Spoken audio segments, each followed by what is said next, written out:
Bom dia, Felipe Vieira. Bom dia, ouvintes da Rádio Guaíba. O senhor pediu uma ação cautelar contra a posse de Marco Peixoto, contra a eleição de Marco Peixoto para a presidência do Tribunal de Contas do Estado. Tem um prazo? O senhor imagina que num dia tão tumultuado em Brasília, a Procuradoria-Geral da República consiga dar um espaço para uma questão do Rio Grande do Sul? Felipe, de fato o tempo é exíguo. Ontem o Ministério Público de Contas representou o Procurador-Geral da República em virtude de tramitar no STJ uma ação penal em que é réu acusado da prática do crime de estelionato qualificado em detrimento de entidade pública, o conselheiro Marco Peixoto, que é anunciado como virtualmente eleito amanhã para ser empossado como presidente do Tribunal de Contas do Estado. É do entendimento jurídico do Ministério Público de Contas que essa situação de réu por este tipo de crime é incompatível com a presidência do Tribunal de Contas, que é o órgão de controle da administração pública. Nesse sentido, então, encaminhamos pedido ao Procurador-Geral da República, elencando uma série de argumentos para que postule, junto ao ministro relator dessa ação penal, uma medida cautelar. Se houver tempo hábil, será preventiva, no sentido de impedir posse do conselheiro na presidência do Tribunal de Contas. E se esta já houver se consumado, o pedido é então de afastamento do exercício da função de presidente, não do cargo de conselheiro. Entendemos que essa circunstância é incompatível e fere o princípio da moralidade administrativa. Esta é a razão, então, do pedido ontem protocolado. Doutor Dacamino, por que só agora? Porque levou tanto tempo assim para estudar toda essa documentação, né? É uma questão que já está em pauta há algum tempo, a gente tem tratado desse assunto algumas vezes, na imprensa tem tratado desse assunto algumas vezes, né? E agora ficou um prazo exíguo. Porque até sexta-feira não havia uma manifestação oficial por parte do tribunal confirmando a tendência de manutenção da tradição de rodízio entre os conselheiros na presidência da Corte.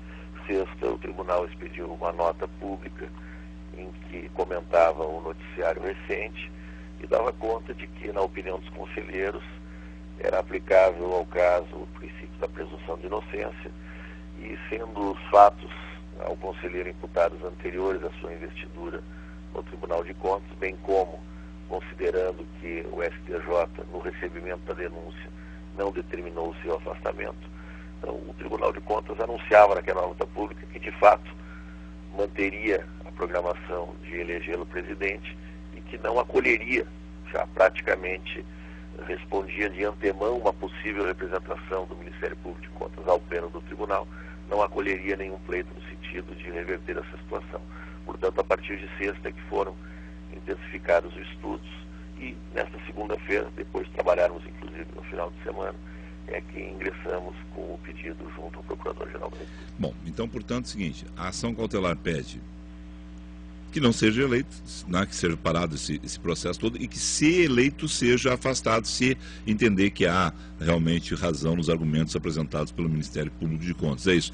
Pode, inclusive... Se me permite, Felipe, também não se trata de uma ação cautelar, porque a ação é somente em juízo. É uma representação ao Procurador-Geral da República para que, incidentalmente, no processo que já existe, o Ministério Público Federal requeira nesse sentido. Não para impedir a eleição, mas para impedir a posse, e tendo sido a posse já consumada, pelo afastamento do eleito. Perfeito.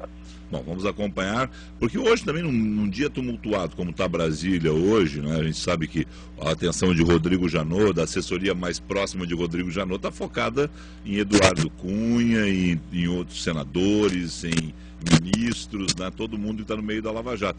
Mas imagino eu que tem alguém lá que possa olhar o processo e aí conversar com o Janot, né? Como é que funciona? O senhor tem uma ideia?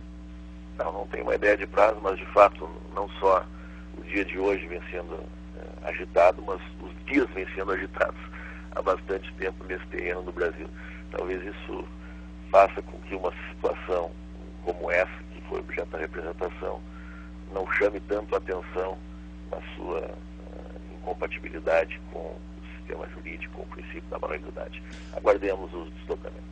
Os conselheiros já disseram que não se, pela nota dá para entender isso, uma interpretação minha, que não se sentem constrangidos, né, em trabalhar com um réu presidindo a Corte de Contas do Estado do Rio Grande do Sul.